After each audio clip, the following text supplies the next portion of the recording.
Okay, so tonight we're talking. Well, what I've been thinking about a lot lately is here, everyone over there or over here, is I've been thinking about some of the key principles about what makes Aiki, essentially.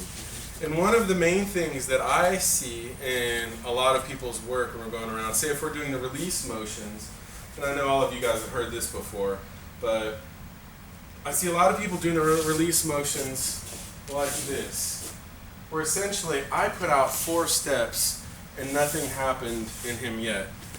And so the reason why that's happening is because we have a lack of Musubi, of connectivity. What I need to do instantly is braid ourselves together, which is what Musubi means. Now if I want to take on a Aiki Jujutsu sort of form of this, I'm going to point right to his throat now. So if something moves within me, moves within him. Boom. And you can feel the difference, right? Is Musubi practically works out this way. If he's an independent standing structure and I'm an independent standing structure, we have no Musubi. The second we touch, it begins to form just a little bit, some of that connectivity. But really what we're shooting for is either I'm leaning on him or he leans on me, which is preferable. And now we have real Musubi. We go from 2 individual creatures and we become one architectural system now. Now we're just slightly leaning on each other, but let me just experiment. If I move my hips now and keep all the other relationships the same, I get results out of him.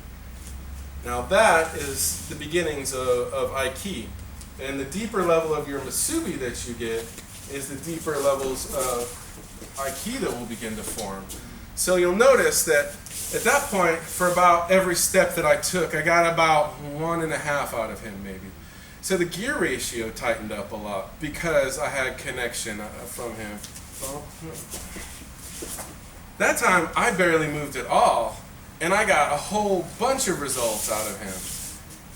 And I was very relaxed and everything else the whole time. And so like I was saying earlier, is we want to shave down time and space and power, and there's something to paint, just because it's my wrist that get bent out of it a lot.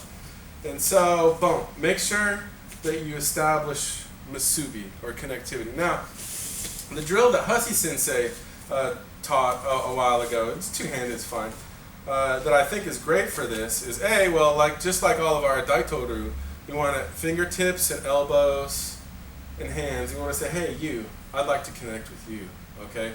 Boom, I can feel that now. And I draw my elbows backwards, and they'll be at a point right about here. Hussey Sensei called it a transfer point, where he goes from being just pushing on each other or leaning on each other, where, boom, he's leaning on me. And now, boom, I tell him where I want him to go with both of my fingertips. So here, relaxed, less than 0 inches. It's like a relaxed whip that goes down. If you can, get that throw. If not, you can just go here, draw him back, and kill it and see what happens to him. But that transfer point is absolutely critical. Hey, look at. So, boom, here, relax. Now, he's on it. There, go over it. And it feels just like the rug is pulled out from underneath you when that happens. So give that a try. Establish good Musubi. Take the time to feel it. Take time to draw back and feel when that transfer point, when he's using you as his support, happens. And then maybe it will work, maybe it won't work, but just that's your technique. Killing it, but kill it in the direction you hope that he wants to fall. You're trying to convince him to fall in that direction. All right? Thank you.